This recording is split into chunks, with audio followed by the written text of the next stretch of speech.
Stay ready yan. Stay ready. Yan. So, yun yung magiging topic natin ngayon. So, ginawa natin siyang very interesting. Yan.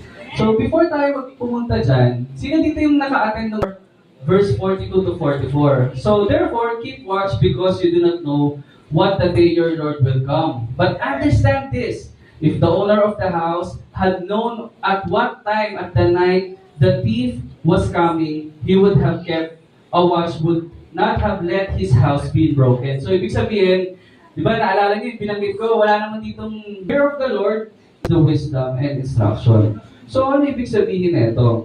Kumbaga, kailangan magkaroon talaga tayo ng takot sa Lord. Kumbaga, kailangan yung knowledge ng salita ng Lord nandyan sa atin. Kasi, kumbaga, the fools despise the wisdom and instruction. Ibig sabihin talaga malalayo yan. Kumbaga, kinakamuhian yan. Ibig sabihin talagang, okay, nandyan ang knowledge, bibigay ko na rin lang kay Brother Ronel. Gagawa ang kaaway para si Brother Ronel, ma-sidetrack yan, malayo yan, maging, etong term, maging mangmang siya sa salita ng Lord. Amen.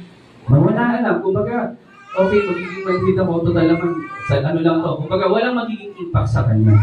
So, ang kaaway, gagawa talaga ng way para dyan. Kaya, di ba sabi sa Ephesians chapter 5, verse 15 to 17, okay? Be very careful. Talagang mag-ingat ang bawat isa. Mag-ingat talaga. How you live? Paano ka namumuhay? Paano kayo namumuhay day to day? Not as unwise, but wise. Making the most of every opportunity because the days are evil. Dito ko lang The days are evil. So, ito rin ewan ko naririnig nyo, di ba? Parang may nagsasabi, ang panahon, pasama ng pasama araw-araw. Sino nakarinig ng gano'n? Amen.